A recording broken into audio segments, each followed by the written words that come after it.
Assalamu alaikum students. So I am your English teacher. Today we will learn about lesson number 1, the dying sun. So we will start now. We will start its reading today, and my next video we will start its short questions. So now start. A few stars are known. A few stars are known which are hardly bigger than the earth. A few stars कुछ सितारे are known which are hardly जाने जाते हैं जो कदरे bigger than the earth ज़मीन से बमुश्किल थोड़े से बड़े हैं। कुछ सितारे जो ज़मीन से बमुश्किल थोड़े से बड़े हैं। But most of them are so large that hundreds of thousands of earths could be packed inside each and leave room spare.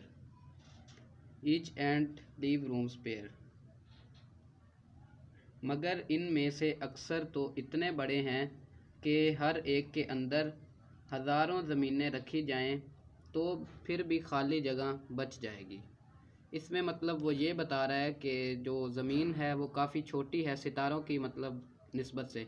सितारे इतने बड़े हैं कि कई ज़मीनें भी उसके अंदर रखी जाएं, हज़ारों लाखों ज़मीनें यहाँ पे वो बता रहा है। हंड्रेड्स ऑफ थाउजेंड यानी कि लाखों ज़मीनें भी एक सितारे के अंदर रखी जाएं तो फिर भी सितारे के अंदर खाली जगह बच जाएगी। And the total number of stars in the universe is probably something like the total number of grains of sand on all the C shores of the world. And the total number of stars और सितारों की मुकम्मल तादाद इन the universe कायनात में is probably something like इस तरह हम मतलब जान सकते हैं सितारों की जो मुकम्मल तादाद है इस कायनात में उसको हम इस तरह से मतलब जान सकते हैं कि total number of grains of sand होता है रेत के ज़र्रात, गेन्स ऑफ सैंड रेत के ज़र्रात, मतलब सितारों की मुकम्मल तादाद इस कायनात में इस तरह से हम समझ सकते हैं जैसे रेत के ज़र्रात on all the C shores of the world. Seashores होते हैं समंदर, यानी कि जितने भी इस दुनिया में इस कायनात में जितने समंदर हैं सब की रेत के ज़र्रात की निस्बत हम इस सितारों को ले सकते हैं। मतलब सितारों की बहुत बड़ी तादाद बताई गई है। Such is the littleness of our home in space when measured up against the total substance of the universe. अगर इसका मुकाबला कायनात की मजमूई ज़ख़ामत से किया जाए तो ये है कि हमारी ज़मीन का छोटापन। इससे मतलब यही वो पीछे वाली लाइन की ट्रांसलेशन आगे मज़ीद कर रहा है कि इसमें ज़मीन की जो लिटलनेस है वो शो की गई है, ज़मीन काफ़ी छोटी बताई गई है सितारों की निस्बत। These millions of stars are wandering about in space. Millions of stars लाखों सितारे, these millions of stars are wandering about in space. ये लाखों सितारे खला में इधर उधर गर्दिश कर रहे हैं। A few form groups which journey in company.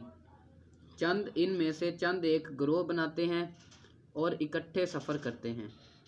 But most of them travel alone.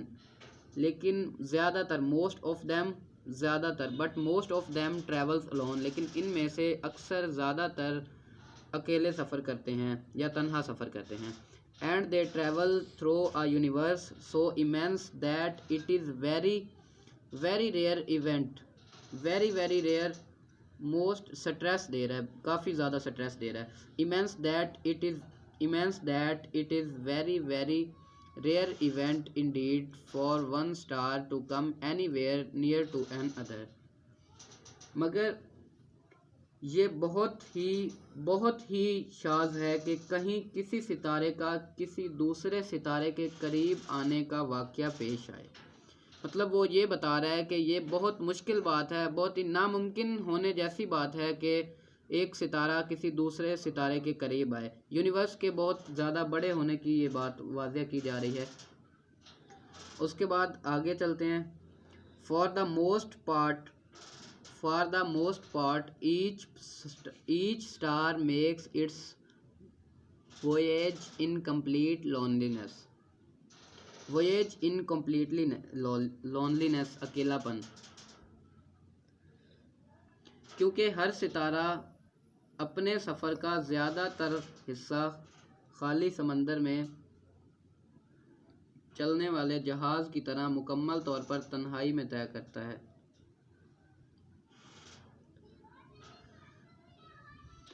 Like a ship an empty ocean, यहाँ पे वो एक एग्जांपल दे रहा है कि इस तरह like a ship on a empty ocean, जिस तरह एक खाली शिप होता है, जहाज़ होता है, एक खाली जहाज़ मतलब एक खाली ओशियन में सफ़र कर रहा है कि उसके करीब कोई चीज़ नहीं है। इसी तरह दूसरे जो खला में सितारे हैं एक दूसरे के करीब आने से इतने कासिर हैं कि जिस तरह एक जहाज़ खाली समंदर में सफ़र कर रहा है।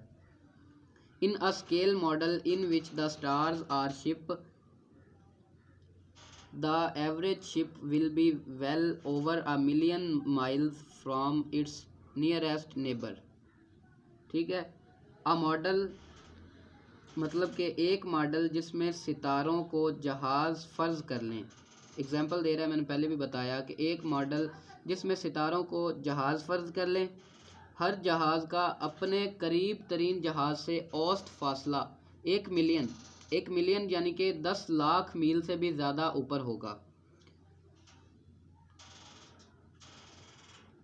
From this it is easy to understand, from this इससे it is easy to understand मतलब ये आसानी से ये समझा जा सकता है। Why a star seldom finds another anywhere near it, इससे ये समझना आसान है कि एक सितारा शाज़ो नादर एक ही दूसरे सितारे को कहीं अपने करीब पाता है। मतलब कि एक सितारा बहुत ही मुश्किल से, नामुमकिन होने की सूरत में ही एक सितारे को अपने करीब आने के काबिल पाता है। मतलब कि एक सितारा दूसरे सितारे के करीब नहीं आ सकता। We believe however that some 2,000 million years ago this rare event took place, and that another star wandering blindly through space happened to come near the sun just as the sun and moon raised tides on the earth. So this second star must have raised tide on the surface of the sun. However, ताहम, we believe हम यकीन रखते हैं, we believe however हम इस बात को तस्लीम कर सकते हैं, हम इस बात को मान सकते हैं that some 2,000 million year ago, 2,000 million year यानी कि कोई 2 अरब साल पहले, ago पहले, 2,000 million years ago this rare event took place, ये शाज़ो नादर वाक़या पेश आया था। पूरे का सुनेंगे। We believe however that some 2,000 million years ago this rare event took place, अलबत्ता हम इस बात को तस्लीम कर सकते हैं कि कोई 2 अरब साल पहले ये शाज़ो नादर वाक़या पेश आया था। And that another star wandering blindly through space happened to come near the sun, happened to come near the sun, और वो दूसरा सितारा खला में अंधाधुंध गर्दिश करते हुए, खला में अंधाधुंध गर्दिश करते हुए, just as the sun and the moon rise tide on the earth happened to come near the sun, और वो दूसरा सितारा खला में अंधाधुंध गर्दिश करते हुए इत्फाकन सूरज के करीब आ गया। बिल्कुल ऐसे ही जैसे सूरज और चाँद ज़मीन पर मद्दो जज़र पैदा करते हैं। मतलब कि वो सितारा दूसरे सितारे के इस तरह करीब आ गया था जिस तरह सूरज और चाँद ज़मीन के करीब मद्दो जज़र करते हैं। So this second star must have raised tide on the surface of the sun.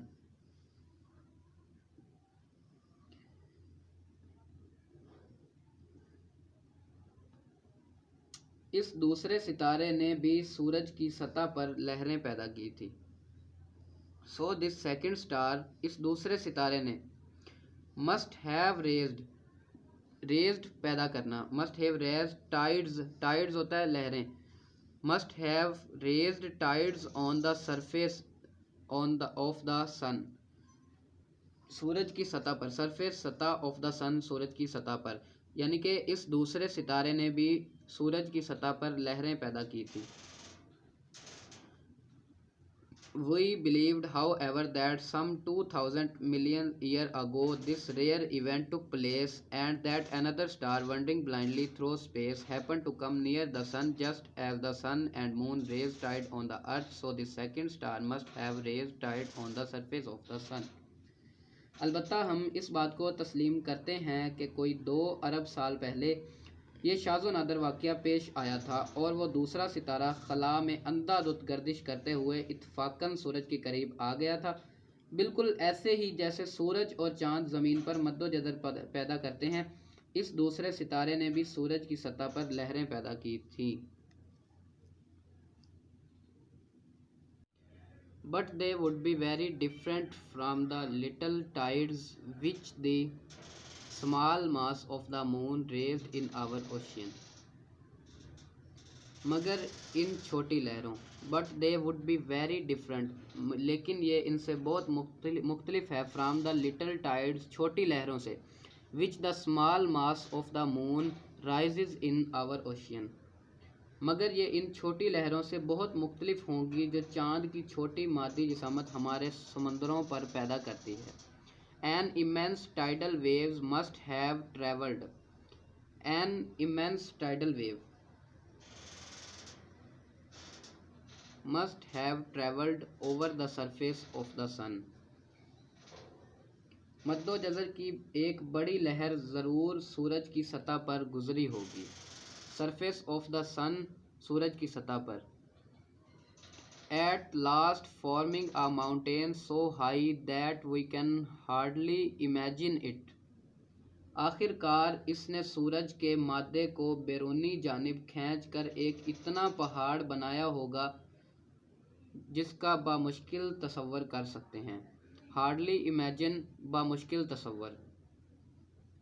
At last forming a mountain so high that we can hardly imagine. आखिरकार इसने सूरज के मादे को बैरूनी जानिब खींचकर एक इतना बड़ा पहाड़ बनाया होगा जिसका हम बामुश्किल तसव्वुर कर सकते हैं। As the cause of the disturbance came nearer and nearer. Nearer and nearer, करीब से करीब तर। यूं ही खलल अंदाजी करने का सबब करीब से करीब तर आता चला गया। The mountains would rise higher and higher, पहाड़ बुलंद से बुलंद तर होता चला गया। हायर एंड हायर, बुलंद से बुलंद तर। एंड नियरर, करीब से करीब तर। डिस्टर्बेंस होता है खलल पैदा करना।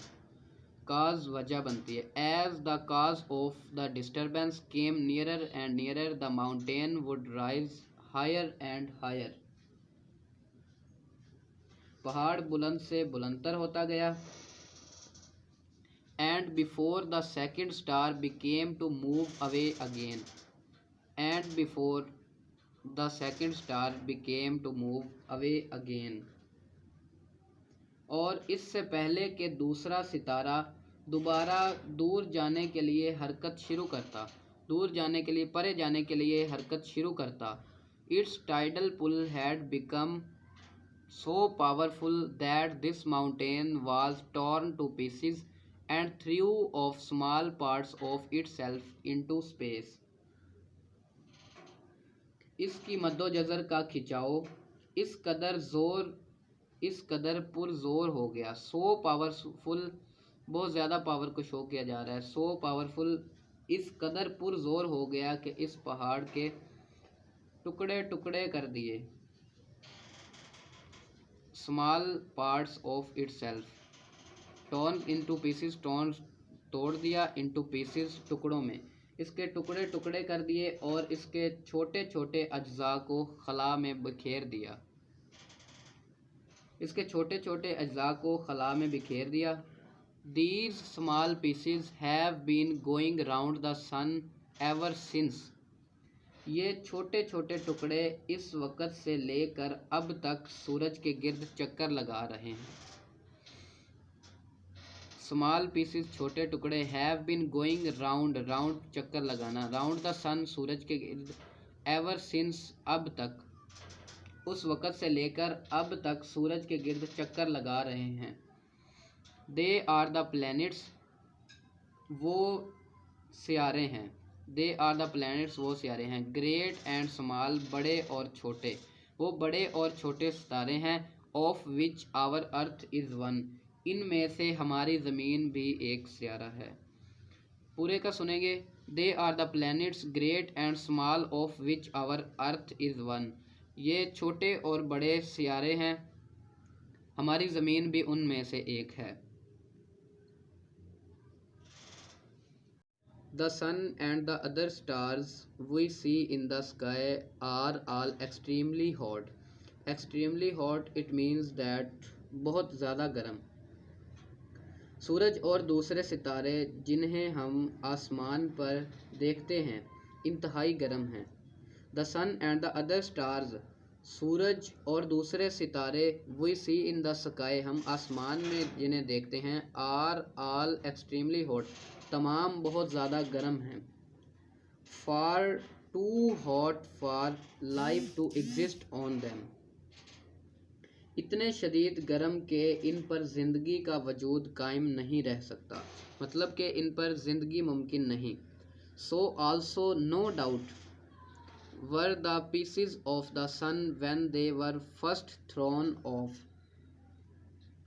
सूरज के टुकड़े जब इन्हें शुरू में फेंका गया था, सूरज के टुकड़े जिन्हें शुरू में फेंका गया था, तो इसके लफ्ज़ी मैंने नो डाउट, इसमें कोई शोबा नहीं।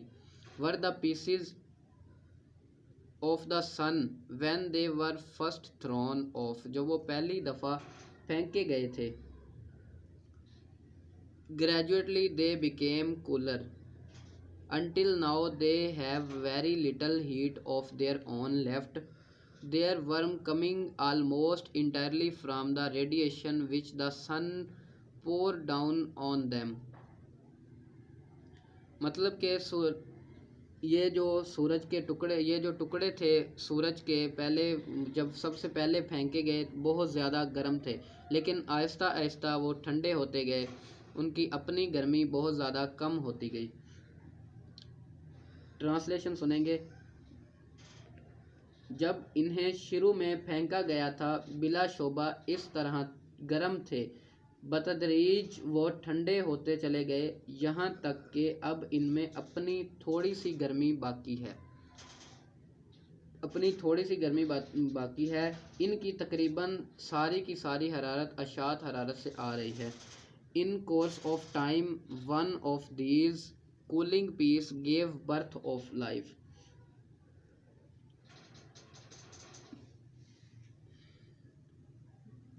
इनकी तकरीबन सारी की सारी हरारत अशात हरारत से आ रही है जो इन पर नीचे डालता है। वक़्त गुज़रने पर इन ठंडे होने वाले टुकड़ों में से एक ने ज़िंदगी को जन्म दिया। गेव बर्थ ऑफ लाइफ, ज़िंदगी को जन्म दिया। इन कूलिंग पीसीज, इन ठंडे टुकड़ों ने, मतलब जो टुकड़े ठंडे हो चुके थे उन्होंने ज़िंदगी को जन्म दिया। इसका मतलब ये है कि उन टुकड़ों पर ज़िंदगी वाक़या होना शुरू हो गई, ज़िंदगी मुमकिन थी उन टुकड़ों पर। We do not know how, हम नहीं जानते कि कैसे, हाउ कैसे, डू नॉट नाउ नहीं जानते, हम नहीं जानते कि कैसे, वन और वाई कब और क्यों, दिस हैपेंड ये हुआ, मतलब हम नहीं जानते कि ये कब और क्यों हुआ। ऑर्गेनिज्म, ये मादा हयात की इकाई से शुरू हुआ, हयात की इकाई, ऑर्गेनिज्म हयात की इकाई। In simple, it started in simple organism whose living power consists chiefly in their being able to reproduce themselves before dying, जिसकी क़ुव्वत हयात ज़्यादातर मरने से पहले अपनी नस्ल कशी के काबिल होने पर मुश्तमिल थी। We do not know how, when or why this happened, हम नहीं जानते कि कैसे, कब और क्यों ये हुआ।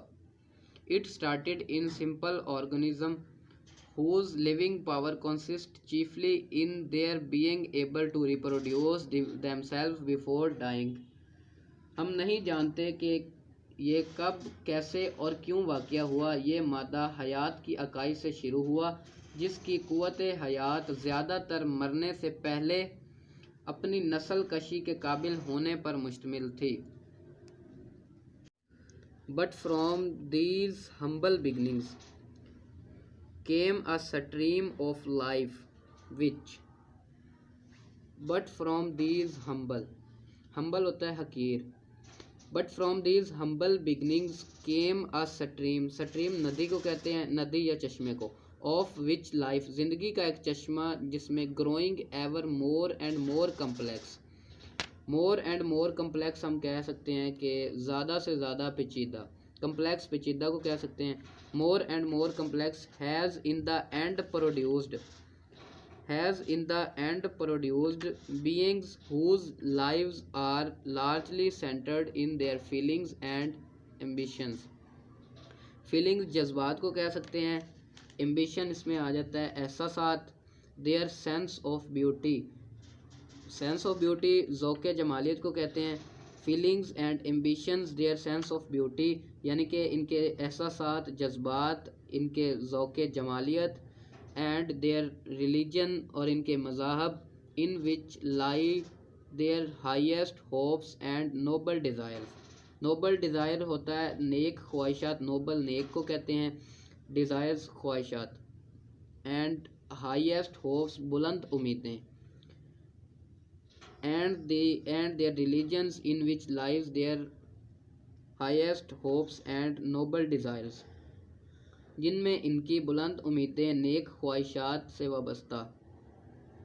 इसके पूरे की ट्रांसलेशन सुनेंगे। But from these humble beginnings came a stream of life which growing ever more and more complex, has in the end produced being whose lives are largely centered in their feelings and emotions, their sense of beauty, and the religions in which lie their highest hopes and noble desires, जिनकी ज़िंदगियाँ ज़्यादातर एहसासात, जज्बात, इनके ज़ौक़ जमालियत और मज़हब, जिनसे इनकी बुलंद उम्मीदें और नेक ख्वाहिशात वाबस्ता हैं, इनके गिर्द घूमती हैं।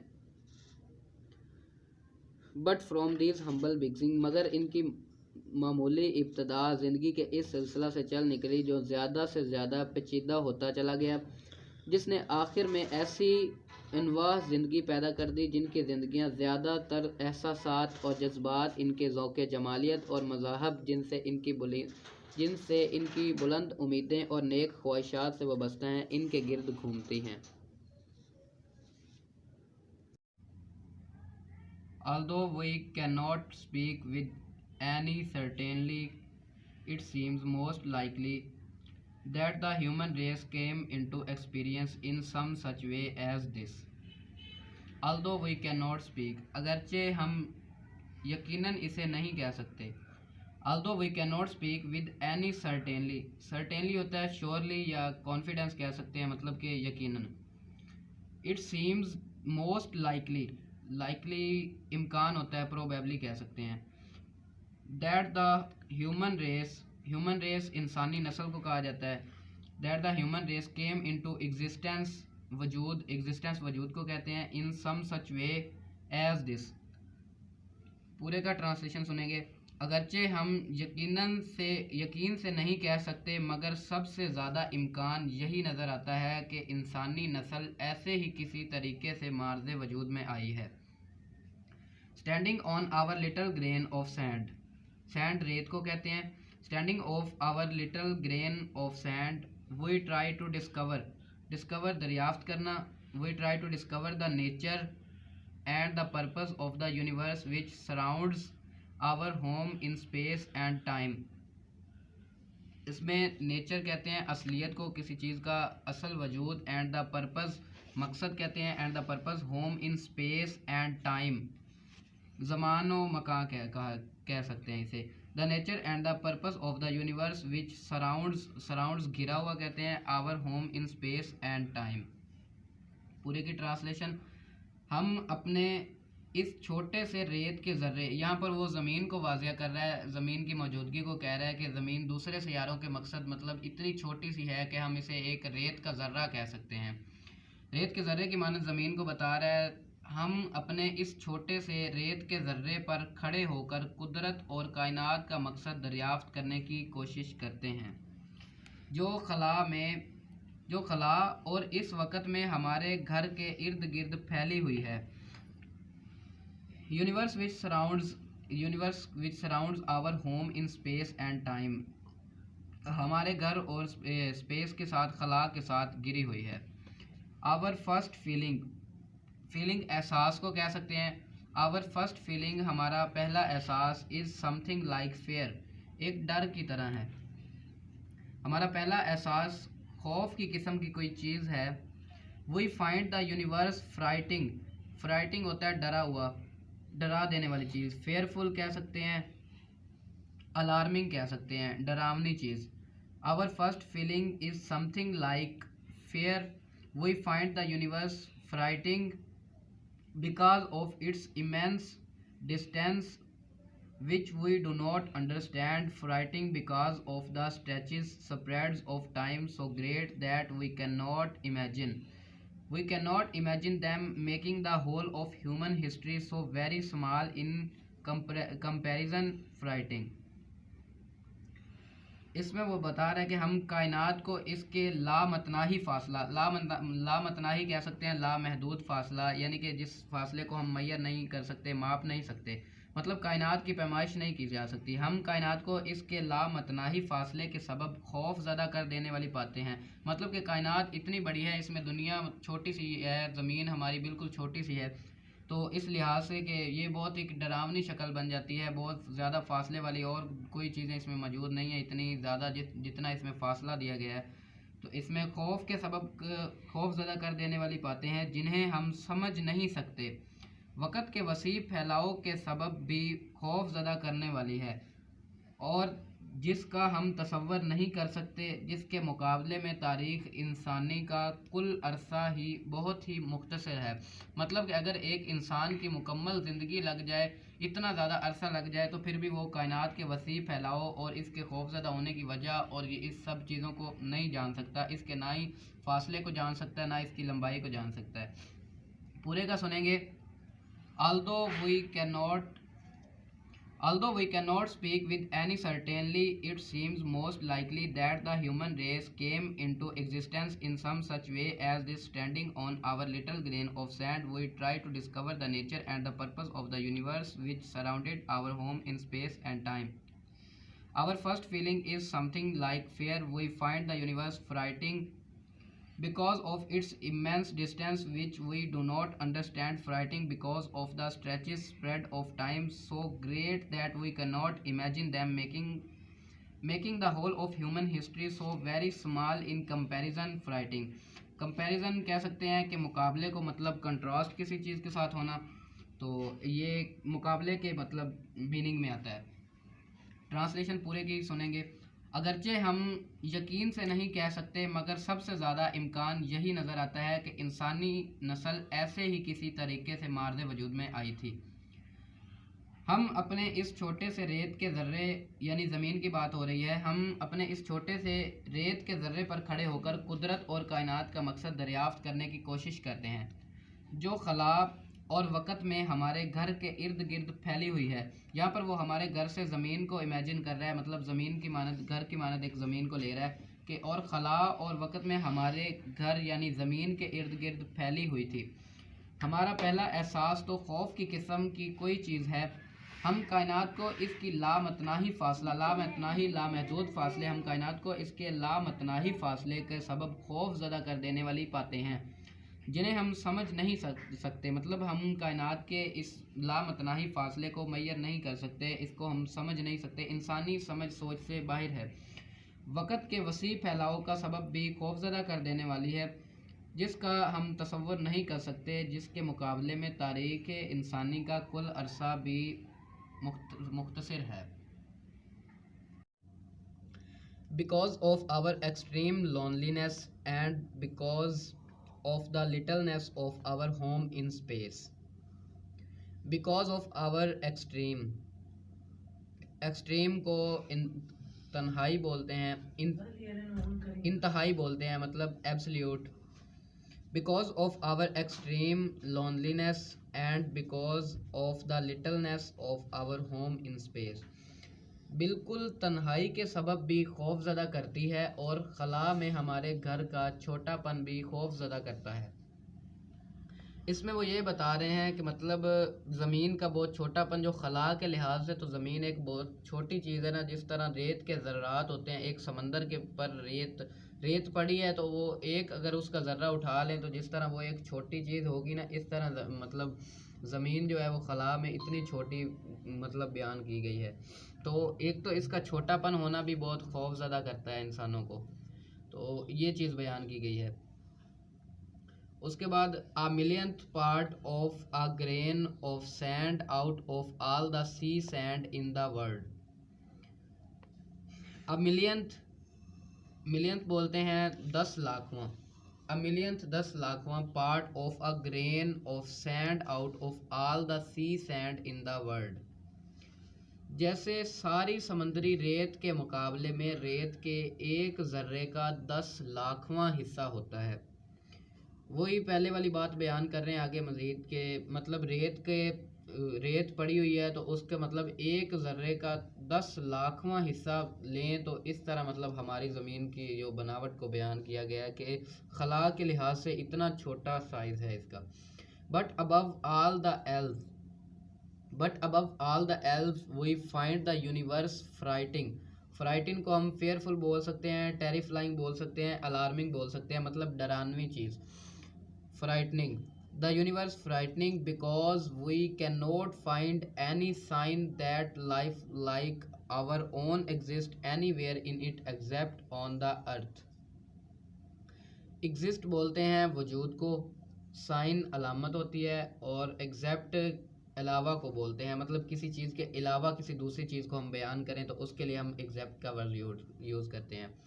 तो because we cannot find any sign that life like our own exists anywhere in except on the earth,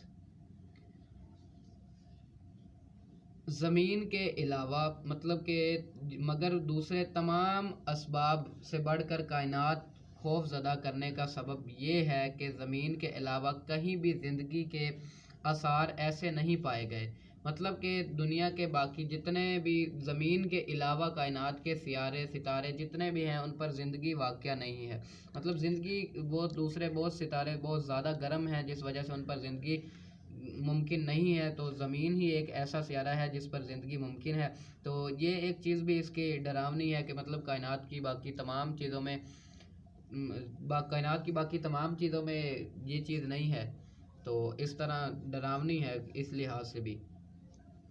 Indeed, for the most part, empty space is so cold that all life in it would be frozen। असल में बात यह है कि खला का ज़्यादातर खाली हिस्सा इस कदर सर्द है कि जहाँ पर जानदार चीज़ जम जाएगी।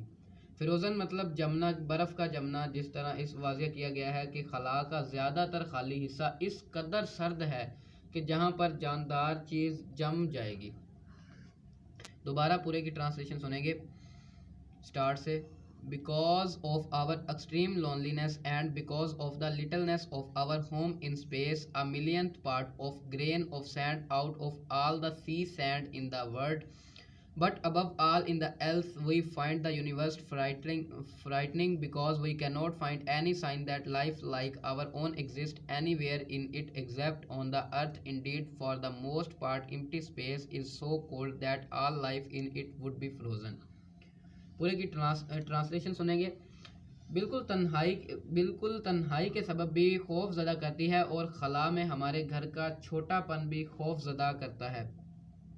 जैसे सारी समुद्री रेत के मुकाबले में रेत के ज़र्रे का 10 लाखवां हिस्सा होता है, मगर दूसरे तमाम असबाब से बढ़कर कायनात के खौफज़दा करने का सबब ये है कि ज़मीन के अलावा कहीं भी ज़िंदगी के आसार ऐसे नहीं पाए गए जैसे यहाँ पर मौजूद हैं। असल में बात यह है कि खला का ज़्यादातर खाली हिस्सा इस कदर सर्द है कि जहाँ पर जानदार चीज़ जम जाएगी, मुखजम हो जाएगी। Most of the matter in space is so hot as to make life on it impossible. खला में ज़्यादातर मादा इस कदर गर्म है कि इसने ज़िंदगी का वजूद नामुमकिन बना दिया है। इम्पॉसिबल नामुमकिन। मोस्ट ऑफ द मैटर मादे को कहा जाता है matter. Most of the matter in space is so hot as to make life on it impossible. खला में ज़्यादातर मादा इस कदर गर्म है कि इसने ज़िंदगी का वजूद नामुमकिन बना दिया है।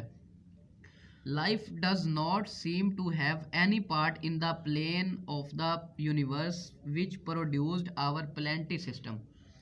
प्लेनेटरी सिस्टम होता है मतलब सियारों का एक निज़ाम। तो लाइफ डज नॉट सीम, कायनात के मंसूबे, ज़िंदगी का कोई हिस्सा। Life does not seem to have any part मतलब कोई हिस्सा in the plane of universe, कायनात के मंसूबे में। प्लेन मंसूबे को भी कहा जाता है। सो लाइफ डज नॉट सीम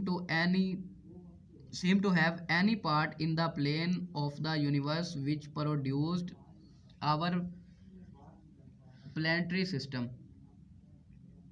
कायनात के मंसूबे में ज़िंदगी का कोई हिस्सा नज़र नहीं आता जिसने हमारे सैयारों के निज़ाम को पैदा किया। Calculation shows that there can be only very few such systems in space. Calculation shows that there can be only very few such systems in space. अदादो शुमार से ज़ाहिर होता है कि खला में शायद ही ऐसा कोई निज़ाम हो सकता है। Yet so far as we can see, फिर भी जहाँ तक हम देख सकते हैं। Yet so far as we can see life of the kind we know on earth can exist only on planets like the earth. Life of the kind we know on earth can exist only on planets like the earth. फिर भी जहाँ तक हम देख सकते हैं इस किस्म की ज़िंदगी जैसी हम ज़मीन पर देख सकते हैं सिर्फ ज़मीन जैसे सियारों पर ही मौजूद हो सकती है। मतलब कि वो ये बयान कर रहा है कि जिस तरह की मतलब हम ज़िंदगी ज़मीन पर बसर कर रहे हैं, इस तरह हम दूसरे जितने सयारों पर भी चले जाएं, जिस कौन से भी मरीख पर चले जाएं, मश्तरी पर, मतलब जितने भी सयारे हैं ज़मीन के अलावा, उन पर लाइफ एग्जिस्ट नहीं करती, मतलब वहाँ पर ज़िंदगी मुमकिन नहीं है। ज़िंदगी का निज़ाम सिर्फ ज़मीन पर ही मुमकिन है। तो कैलकुलेशन, इसके साइंसों की इजाद भी यही बताती है। साइंस की इजाद और बाकी तमाम मतलब मुशाहिदात यही बताते हैं कि ज़मीन के अलावा और किसी सयारे पर भी ज़िंदगी का मुमकिन होना सच नहीं है, मतलब ज़िंदगी और किसी भी सयारे पर मुमकिन नहीं। It indeed suitable physical condition for its appearances, the most important of which is temperature at which substance can exist in a liquid state. इसके होने के लिए मुनासिब तबीयाती शराइत दरकार होती हैं, जिसमें सबसे ज़्यादा अहम दर्जा हरारत। यहाँ पर टेम्परेचर का वर्ड आया है तो टेम्परेचर का वर्ड दर्जा हरारत के लिए यूज़ किया जाता है, जिस पर मादी अशिया के माए हालत में कायम रह सकती हैं।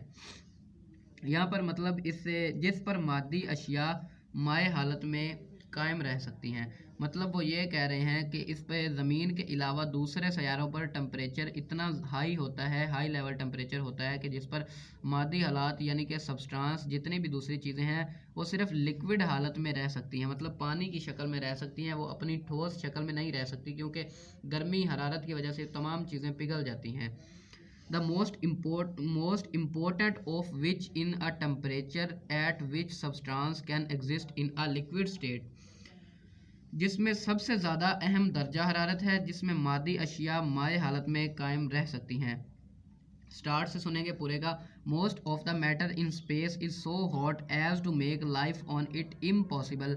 Life does not seem to have any part in the plan of the universe which produced our planetary system. Calculation shows that there can be only very few such as system in space.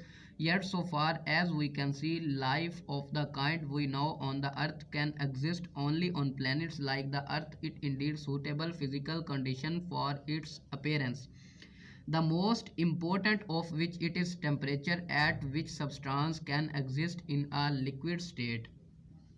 पूरे की translation सुनेंगे। खला में ज़्यादातर मादा इस कदर गर्म है कि इसने ज़िंदगी के वजूद नामुमकिन बना दिया है। कायनात के मंसूबे में ज़िंदगी का कोई हिस्सा नज़र नहीं आता जिसने हमारे सैयारों के निज़ाम को पैदा किया। अदादो शुमार से ज़ाहिर होता है कि खला में शायद ही ऐसे कोई निज़ाम हो सकते हैं। फिर भी जहाँ तक हम देख सकते हैं, इस किस्म की ज़िंदगी जैसी हम ज़मीन पर देख सकते हैं सिर्फ ज़मीन जैसे सैयारों पर ही मुमकिन हो सकती है, जिसकी इसके होने के लिए मुनासिब तबीयाती शराइत दरकार होती हैं, जिसमें सबसे ज़्यादा अहम दर्जा हरारत जिस पर मादी अशिया माए हालत में कायम रह सकती हैं। इस पूरे पैरे की ट्रांसलेशन में वो बता रहे हैं कि लाइफ जो है, ज़िंदगी सिर्फ ज़मीन पर ही मुमकिन है। ज़मीन के अलावा जो दूसरे सैयारे खला में पाए जाते हैं उन पर लाइफ एग्जिस्ट नहीं करती, या फिर लाइफ किसी ऐसे सैयारे पर एग्जिस्ट कर सकती है जो ज़मीन के साथ मिलता जुलता हो, मतलब ज़मीन के साथ उसका एटमॉस्फेयर, टेम्परेचर, एवरीथिंग ज़मीन के मुताबिक ही हो, तो उस पर ज़िंदगी मुमकिन हो सकती है। बात यही वाज़िया की जा रही है कि ज़मीन पर ही ज़िंदगी मुमकिन है, ज़मीन के अलावा किसी भी सैयारे पर ज़िंदगी मुमकिन नहीं हो सकती। इनके लिए मुख्तलिफ़ शराइत होती हैं, मुख्तलिफ़ शराइत दरकार होती हैं, जिसमें से इनका दर्जा हरारत बहुत मोस्ट इम्पोर्टेंट चीज़ इनमें दर्जा हरारत है कि बाकी जितने भी सैयारे हैं, जो जितने भी ज़मीन खला में सैयारे मौजूद हैं, उन पर दर्जा हरारत ज़मीन के मुताबिक ज़्यादा है। ज़मीन आहिस्ता आहिस्ता ठंडी हो गई है, लेकिन जो बाकी तमाम हैं ना सैयारे, वो बहुत ज़्यादा गर्म हैं, उन पर लाइफ बिल्कुल भी एग्जिस्ट नहीं करती। The stars themselves are far too hot for this. The stars themselves are far too hot for this. खुद सितारे भी इस ज़िंदगी के लिए बहुत ज़्यादा गर्म हैं, मतलब कि ज़िंदगी यहाँ पर एग्जिस्ट नहीं करती। The stars themselves are far too hot for this. We may think of them as the collection of fires scattered through space, providing warmth in surroundings where the temperature is at most some 4 degrees above absolute zero, that is above 484 degree of frost on the Fahrenheit scale. Fahrenheit scale एक पैमाना है जिससे मतलब दर्जा हरारत की पैमाइश की जाती है। तो एब्सोल्यूट वो कहता है ज़ीरो, यानी कि उसकी मुमकिन हद जो कम से कम उसकी दर्जा हरारत है वो 0 डिग्री होती है। तो temperature is at most some 4 degree above absolute zero, that is about 484 degree of font on the Fahrenheit scale. हम इन्हें आग के गोले कह सकते हैं जो खला में बिखरे हुए हैं, अपने इर्द गिर्द के माहौल में हरारत मुहैया करते हैं, जहां ज़्यादा से ज़्यादा दर्जा हरारत हतमी सिफर से कोई 4 दर्जे ऊपर होता है, और फ़ारेनहाइट पैमाने पर कहर का दर्जा हरारत 484 दर्जे होता है। मतलब यहाँ पर वो दर्जा हरारत के बारे में ही बात की जा रही है कि दर्जा हरारत उसका जो हतमी दर्जा हरारत है, जो सबसे कम दर्जा हरारत है, वो 0 डिग्री होता है उस स्केल का, और जो कहर का मतलब सबसे ज़्यादा गर्मी का दर्जा हरारत होता है वो उसे 484 दर्जा हरारत होता है गर्मी का। तो मतलब सियारे की गर्मी को जाहिर किया जा रहा है। उसके बाद इन द इमेंस होता है अजीम, in the immense stretches of space beyond the Milky Way it is colder still, away from the fires there is this unimaginable नाकाबिल तसव्वुर, जो बात मानने के काबिल ना हो उसे अनइमेजिनेबल कहा जाता है, यानी कि इनक्रेडिबल कह सकते हैं इसे। तो this unimaginable cold of hundreds of degrees of frost close up to them there is a temperature of thousands of degrees at which all solids melt। मतलब कि वो इतना ज़्यादा दर्जा हरारत होता है कि जहाँ पर इतना ज़्यादा दर्जा हरारत होता है जिससे तमाम ठोस चीज़ें, मतलब सॉलिड चीज़ें पिघलना शुरू हो जाती हैं। यहाँ पे मेल्ट का वर्ड यूज़ किया गया है, मतलब पिघलना। ऑल सॉलिड्स मेल्ट, तमाम ठोस की चीज़ें पिघलना शुरू हो जाती हैं। ऑल लिक्विड्स बॉयल, और तमाम जो लिक्विड में चीज़ें हैं वो उबलना शुरू हो जाती हैं। बहुत ही ज़्यादा टेम्परेचर के बारे में बात की गई है, मतलब कि जो तमाम ठोस चीज़ें हैं, सख्त चीज़ें हैं, वो पिघलना शुरू हो जाती हैं इस टेम्परेचर पर, और जो पहले ही लिक्विड हालत में चीज़ें हैं वो उबलना शुरू हो जाती हैं। सारे का स्टार्ट से सुनेंगे। The stars themselves are far too hot for this. We may think of them as the collection of fires in surroundings where the temperature is at most some 4 degree above absolute zero, that is about 484 degree of front on the Fahrenheit scale. In the immense stretches of space beyond the Milky Way, it is colder still. Always from the fires there is this unimaginable cold of hundreds of degrees of fronts. Close up to them there is a temperature of thousands of degrees at which all solids melt, all liquids boil. सारे की translation सुनेंगे। खुद सितारे भी इसके लिए बहुत गर्म हैं। मतलब यहाँ पे वो ज़िंदगी की बात कर रहा है कि जो सितारे हैं वो ज़िंदगी के लिए बहुत गर्म है। मतलब कि सितारों पर भी ज़िंदगी का निज़ाम जो है वो कायम नहीं रह सकता, ज़िंदगी सिर्फ ज़मीन पर ही कायम रह सकती है। खुद सितारे भी इस ज़िंदगी के लिए बहुत ज़्यादा गर्म हैं। हम इन्हें आग के गोले कह सकते हैं। मतलब वो सितारों को आग के गोलों के साथ तशबीह दे रहा है कि जिस तरह आग के गोले इतने गर्म होते हैं, इसी तरह सितारे भी इस कदर गर्म होते हैं जिस तरह आग के गोले होते हैं। तो खला में बिखरे हुए हैं, अगर अपने इर्द गिर्द के माहौल में हरारत मुहैया करते हैं जहाँ ज़्यादा से ज़्यादा दर्जा हरारत हतमी सिफ़र से, मतलब कि सिफ़र दर्जा हरारत से कोई 4 दर्जे ऊपर होता है। मतलब वो 4 सेंटीग्रेड की बात कर रहा है, मतलब 4 दर्जा हरारत की बात कर रहा है। और फ़ारेनहाइट पैमाने पर कहर का दर्जा हरारत 484 दर्जे होता है। मतलब बहुत ज़्यादा गर्मी के फ़ारेनहाइट पैमाने पर वो कहर बता रहा है कि कहर का दर्जा हरारत 484 दर्जे होता है। कहकशां से परे खला की बड़ी वस्तुओं में ज़्यादा सर्दी होती है। मतलब खला की जो बड़ी वस्तुएं हैं, मतलब खला से कुछ दूर कहकशां, इन सितारों से मतलब जो दूर होता है वहाँ पर कुछ सर्दी होती है। इसके अलावा आग के गोले, बाकी तमाम सितारे तो आग के गोलों की मानंद है, लेकिन वहाँ पर मतलब बहुत ज़्यादा गर्मी पाई जाती है, वहाँ पर ज़िंदगी मुमकिन नहीं है। तो आग के गोलों के दौर कहर के नुक्ता इंजमात में भी सैकड़ों दर्जे नीचे कम दर्जा हरारत होता है जिसका तसव्वुर नहीं किया जा सकता। मतलब कि इतना कम दर्जा हरारत जिसका हम तसव्वुर भी नहीं कर सकते। इनके करीब दर्जा हरारत हज़ारों दर्जे तक होता है। यानी कि जो आग के गोले, मतलब सितारों को आग के गोलों से तशबीह दे रहा है, और वो कह रहा है कि आग के गोलों के करीब जो दर्जा हरारत होता है और जो पहले आग के गोलों से दूर दर्जा हरारत होता है उसे हम तसव्वुर नहीं कर सकते कि वो इतना कम हो दर्जा हरारत होता है, वहाँ पर लाइफ एग्जिस्ट कर सकती है। मतलब जितना सितारों से, तारों से ये जो ज़मीन दूर है यहाँ पर एग्जिस्ट कर सकती है, यहाँ पर दर्जा हरारत जो सितारों का है वो बहुत कम है।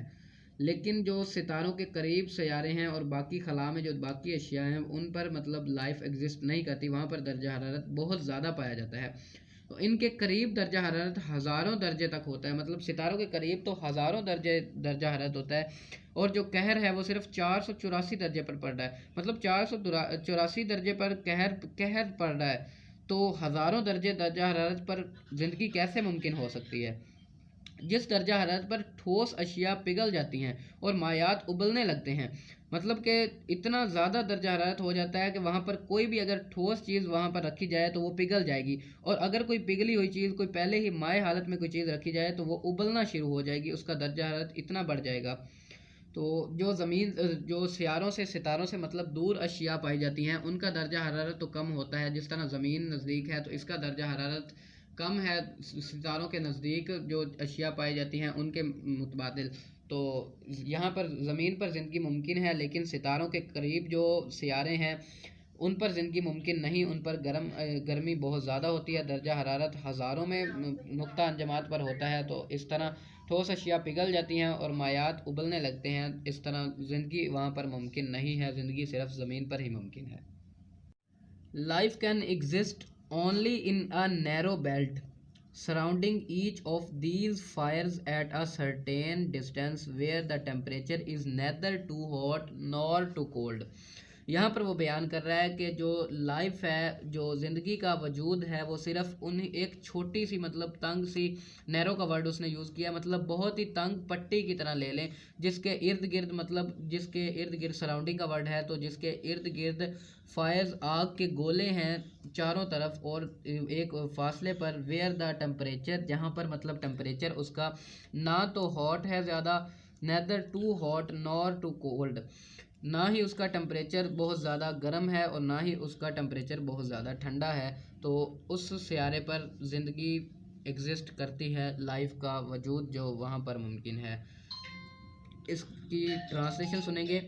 ज़िंदगी सिर्फ एक तंग सी पट्टी पर ही मौजूद हो सकती है जिसके इर्द गिर्द आग की भट्टियाँ मखसूस फासले पर हों, जहाँ दर्जा हरारत ना ज़्यादा गर्म हो और ना ज़्यादा सर्द हो। Outside these belts life would be frozen। Outside these belts, इन पट्टियों से बाहर जानदार मुकजमद हो जाते हैं, मतलब कि जम जाती हैं चीज़ें। फ्रोज़न का वर्ड यूज़ किया गया है। Outside these belts life would be frozen, ज़िंदगी जम जाती है। Inside it would be burnt up, और इसके अंदर जल जाती हैं। बर्नट का वर्ड यूज़ किया गया है कि इस पर मतलब जल जाती हैं। इस तरह लफ्ज़ी मानी इसका है कि इन भट्टियों से बाहर जानदार जम जाते हैं और इनके अंदर जल कर राख हो जाएंगे, मतलब बहुत ज़्यादा शदीद गर्मी इनके अंदर वो वाज़िया की गई है कि इनकी आउटसाइड पर तो ज़िंदगी एग्जिस्ट कर सकती है, वहाँ पर मतलब चीज़ें जम सकती हैं, मतलब दर्जा हरारत बहुत ज़्यादा ठंडा है। तो इसके मतलब इनर साइड पे ज़िंदगी बहुत ज़्यादा, इनसाइड इसके इनसाइड बेल्ट जो होते हैं वो बहुत ज़्यादा गर्म होते हैं। ज़िंदगी वहाँ पर बिल्कुल भी एग्जिस्ट नहीं कर सकती, और ना ही बाहर वाली साइड पे ज़िंदगी एग्जिस्ट कर सकती है, क्योंकि वो बहुत ज़्यादा ठंडे होते हैं, वहाँ पर चीज़ें जमना शुरू हो जाती हैं। और रफ़ का मतलब मीनिंग आता है आम लफ्ज़ों में इम्प्रेसिव कह सकते हैं, आम बहुत ही आम सी चीज़, तो उसके लिए रफ़ का वर्ड यूज़ करते हैं। A rough calculation shows that all such temperature belts within which life is possible। एक फर्जी सा तख्मिया जाहिर करता है कि अगर ऐसे दर्जा हरारत वाली तमाम भट्टियों को जहां ज़िंदगी मुमकिन है इकट्ठी कर लिया जाए तो ये सारी खला के अरबों हिस्सों से भी कम जगह बनती है। मतलब कि a rough calculation shows that all such temperature belts within which life is possible all added together का मतलब है कि इन तमाम को इकट्ठा किया जाए, make less than 1,000 millionth part of whole of space, मतलब ये खला का कोई लाखवां करोड़वां हिस्सा, मतलब अरब हिस्से बताए गए हैं कि अगर इन तमाम को इकट्ठा कर लिया जाए तो ये सारी खला के अरबों हिस्से से भी कम है, मतलब खला का बहुत बड़ा साइज यहाँ पे बताया गया है। And even inside them life must be very rare for it is extremely unusual for suns to throw off planets as our sun has done. Probably only one star is 1 lakh has a planet going round at it at the right distance for life to be possible on it। और ये भी है कि इनके अंदर ज़िंदगी बहुत शाज़ है, क्योंकि दूसरे सूरजों के लिए ये बहुत ही अनहोनी बात है। अनहोनी वो मतलब मैंने पहले बयान किया आपको कि मतलब इम्पॉसिबल बात कह सकते हैं, या अनयूजुअल, या इस तरह जो बात होती है जो मुमकिन ना हो, उसके लिए ये वर्ड यूज़ किया जाता है। अनहोनी बात है कि उन्होंने भी हमारे सूरज की तरह सियारे बिखेरे होंगे। गालबन 1 लाख सितारों में से एक सितारा है जिसके गिर्द एक सियारा गर्दिश करता है जिस पर ज़िंदगी का इम्कान है। यहाँ पर फिर वो ज़मीन की बात की जा रही है या दूसरे किसी ऐसे सियारे की, मतलब अगर 1 लाख सियारे खला में गर्द हैं तो उनमें से 1 लाख सितारे हैं ज़मीन खला में, तो उनमें एक सितारा ऐसा होगा जिसके गिर्द वो सयारा गर्दिश करता होगा और उस पर ज़िंदगी का इम्कान है, उस पर लाइफ एग्जिस्ट कर सकती है। पूरे का सुनेंगे। Life can exist only in a narrow belt surrounded each of these fires at a certain distance where the temperature is neither too hot nor too cold. Outside these belts, life would be frozen. Inside, the wood burnt up. A rough calculation shows that all such temperature belts within life is possible. All added together make up less than 1,000 millionth part of the whole of space. And even inside them, life must be very rare, for it is extremely unusual for suns to throw off planets as our sun has done. Probably only one star is one lakh has a planet going round it at the right distance for life to be possible on it. जिंदगी सिर्फ एक तंग सी पट्टी पर ही मौजूद हो सकती है, जिसके इर्द गिर्द आग की भट्टियां मखसूस फासले पर हों, जहां दर्जा हरारत ना ज़्यादा गर्म हो और ना ज़्यादा सर्द हो। इन भट्टियों से बाहर जानदार जम जाएंगे और इनके अंदर जलकर राख हो जाएंगे। एक फर्जी सा तखमीना जाहिर करता है कि अगर ऐसे दर्जा हरारत वाली तमाम भट्टियों को जहां ज़िंदगी मुमकिन है इकट्ठी कर लिया जाए, तो ये सारी खला के अरबों हिस्से से भी कम जगह बनती है। और ये भी कि इनके अंदर ज़िंदगी बहुत शाज़ है, क्योंकि दूसरे सूरजों के लिए ये बहुत ही अनहोनी बात है कि उन्होंने भी हमारे सूरज की तरह सैयारे बिखेरे होंगे। गालबन 1,00,000 सितारों में से एक सितारा ऐसा होता है जिसके गिर्द एक सैयारा गर्दिश करता है, जिस पर ज़िंदगी का इम्कान मुमकिन है।